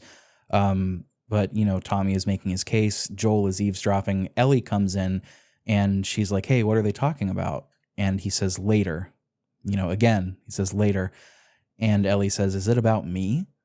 And he says, "We'll talk about it later." He's shutting her down. He's, for good or for ill, he's fulfilling his parental role, but Ellie in this moment is resenting it. As any child of her age would. Children are, every child goes through this. They rebel against the parent. They resent the parent. And in this moment, they're slotted into that couplet dynamic, and she's resenting it. She doesn't want to be told that. And also, she hasn't had autonomy for a very, very long time. And, how would that affect anybody?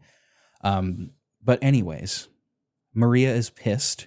She does not want to help Joel. Way too much of an ask, but eventually she relents. Tommy just says, "I have to do this." She does make it clear to Joel. I love this as she's walking over. Joel's just like, "Here it comes." It's very funny. But she makes it clear. She makes it clear, if anything happens to him, this is on you, man. This is, any blood spilled is on your hands. Yeah. And we'll get to the scene when it happens later. There is a callback to how Maria is acting here on Joel's part, and it's quite another little just funny jab. Maria is not happy, and Tommy, in his persuasive ways, says, "Look, I just need to do this." And then Ellie, I think, kind of ascertains that it's about her, and I think she begins to piece it together, and she storms off. She steals a horse. This whole scene gets interrupted, and Tommy goes, "Oh shit, she took a horse. We got to go after her." And that's when this next part comes in. Right. We follow her. We trace her. We chase her tracks. As you might expect, there's a little interlude where you stumble upon more hunters. It's, fine, gunfight. It does beg the question, though. I misused that phrase. Everybody does, but I just did too. It poses the question, is Ellie safe? It turns out yes. Ellie's horse is parked up on a ranch. Like there's a ranch house. There's a couple ranch houses up here. Fill me in, John. I actually wrote in... Oh, you just wrote ranch house. I wrote in my notes, confirm with John what this is. But whose ranch house is this? I know what it turns into in part 2, but what's the deal? Why is this here? Is this Tommy's? No, I think this is just a random ranch house, just a random place that's somewhere, in the woods of Wyoming. And she just serendipitously stumbled across it, huh? Yeah, very much so.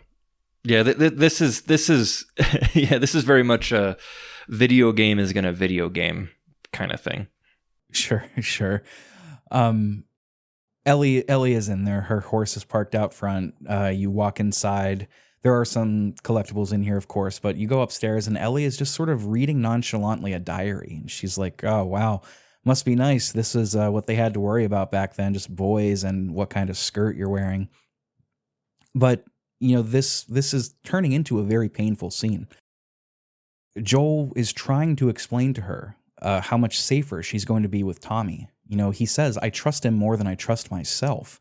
But Ellie doesn't want to hear it. She doesn't trust Tommy. She trusts Joel.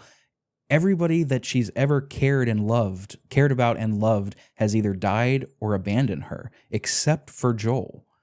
He is the only one. At this point, they are family. And she's saying, like, don't give me this bullshit. I don't want to be with him. I feel safe with you. And she tries bringing up Sarah here, which she's jabbing the fingers in the wound, I think. And I think she knows this. She says, I'm not your daughter. And immediately his demeanor changes. Joel will say, you're treading on thin ice. And she tries to snap Joel out of it. She's lost people too. Yes, I get it. You've lost people. So have I. But the motif of Joel's suppression of trauma doesn't end here. He's not ready to face this. And his response is cold, calculated, and effectively shutting it down. What are you so afraid of? That I'm gonna end up like Sam? I can't get infected. I can take care of myself. How many close calls have we had? Well, we seem to be doing all right so far. And now you'll be doing even better with Tommy. Not her, What? Maria told me about Sarah. Ellie? And You are treading on some mighty thin ice here. I'm sorry about your daughter, Joel, but I have lost people too. You have no idea what loss is. Everyone I have cared for has either died or left me. Everyone fucking except for you.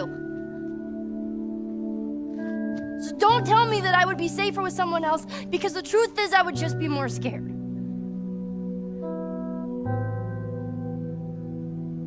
You're right. You're not my daughter.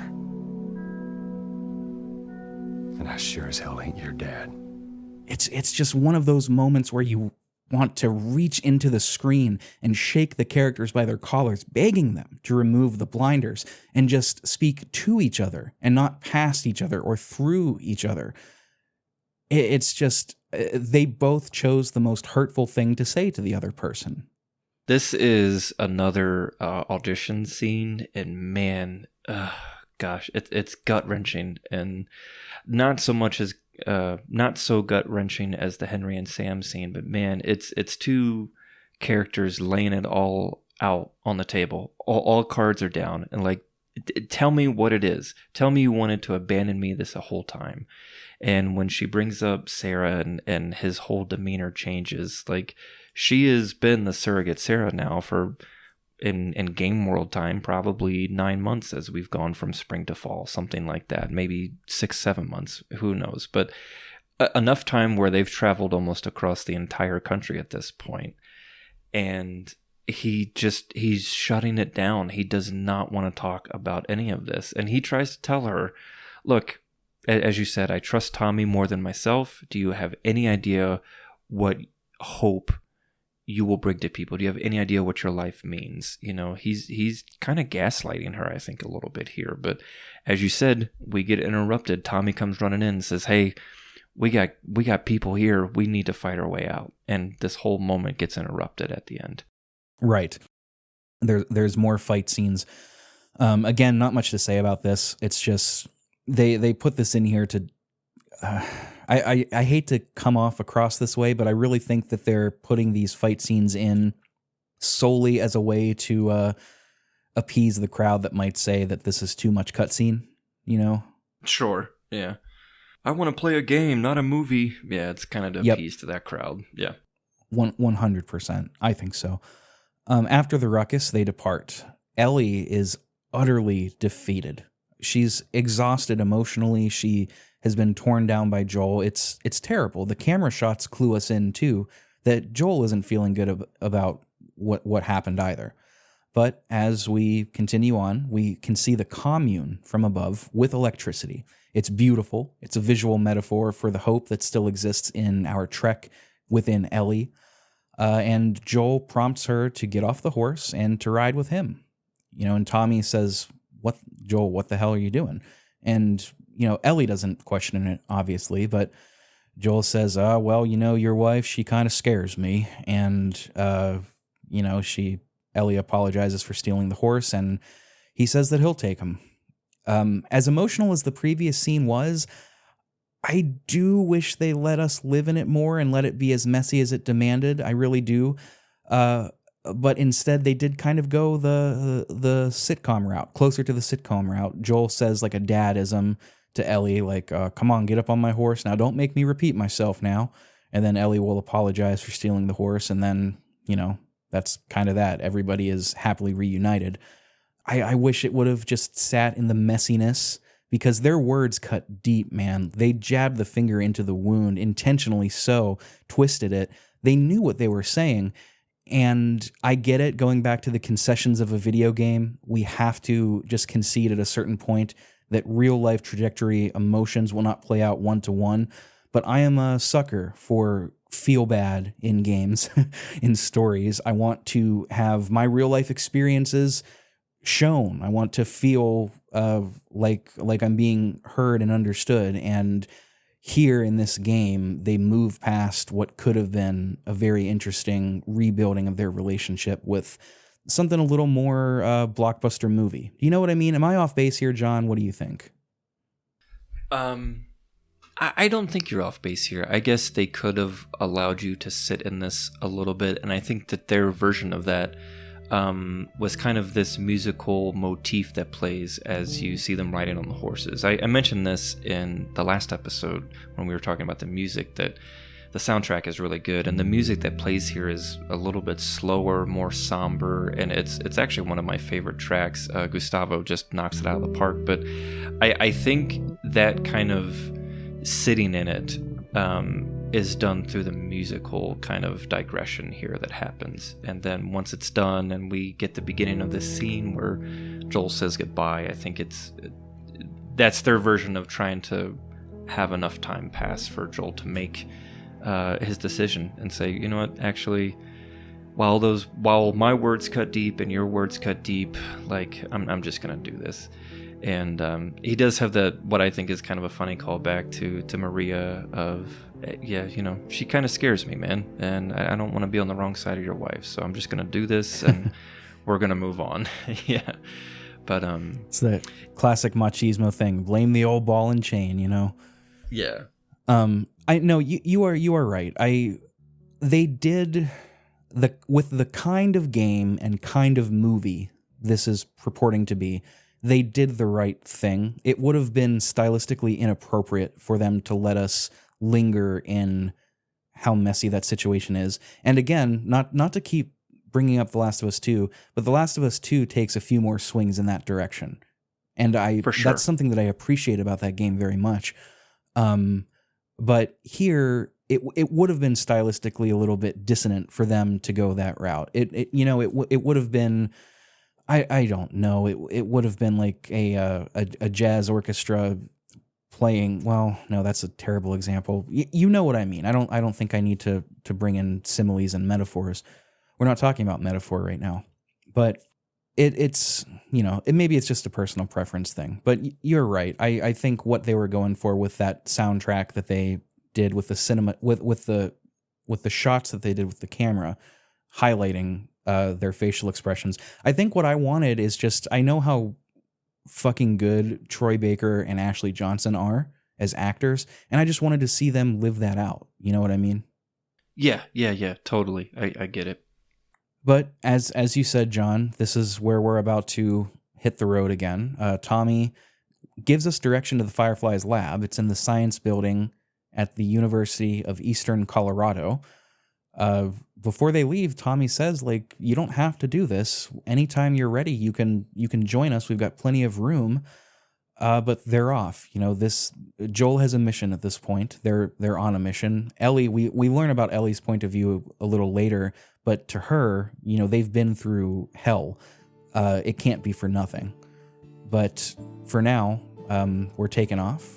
We're going to go to the University of Eastern Colorado, and that's where we're going to pick up next time with the conclusion to The Last of Us.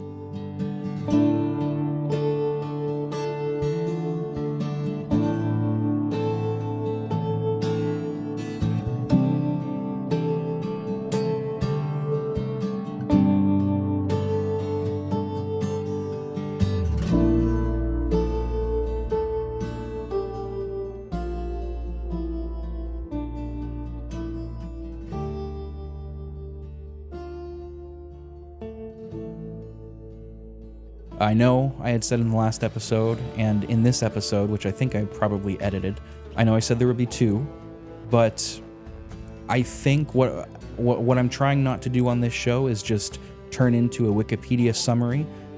I know that I have done that in the past for the sake of time, and I don't like doing that. And as much as I also don't like coming off as taking advantage of my guest's time, this is the tightrope I walk.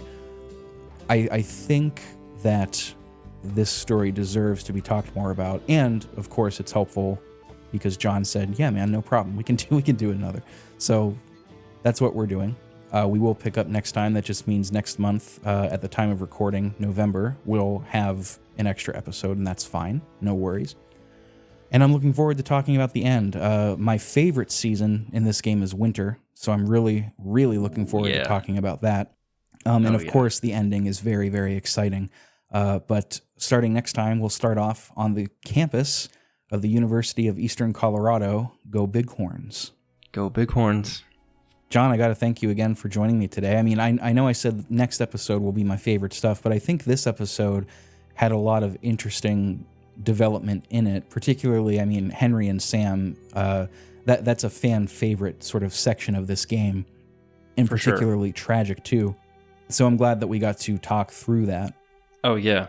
But, as we'll get in on the next episode, the end of fall and then the entire winter section really has some heavy hitters in it, and can't wait to dive in.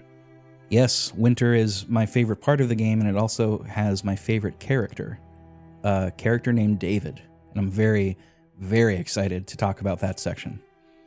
But until then, we're going to wrap up for today. Thank you for sticking around. If you're listening, if you're a new listener and The Last of Us is your first series, welcome. We're glad that you're sticking around and taking a listen. Please check out our back catalog if you see anything that interests you. If you want to discuss The Last of Us further, you can always join the Discord server. Look at that unintentional half rhyme. It is free. You can join it for free $99. There is a link directly within the episode description. As with all episode descriptions, you can join it, hang out. It's a fun, low-commitment place to be. You can also find our socials there, etc., etc. Patreon if you want to support the show, etc., etc., things of that nature. You can also find links to the Video Game Lounge podcast within the episode description. John, has there been any updates on your show since we last talked?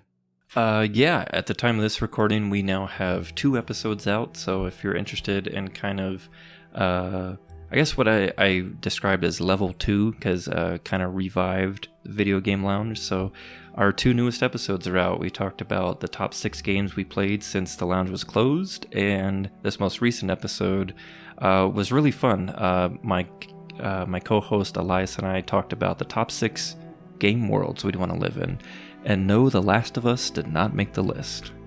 It is good stuff. I highly recommend checking out the Video Game Lounge podcast. Again, you can find their links in the episode description. You can listen on your podcast listening app of choice. You can find their socials within the episode description as well. So with that, thank you again, John. Double thank you, because you are, out of the goodness of your heart, donating your time to do another episode. And thank you for listening, listeners, until the very end. So with that, my name is Rick. I am your host as always. We're signing off for now. We'll catch you next time as we conclude this story. Take care.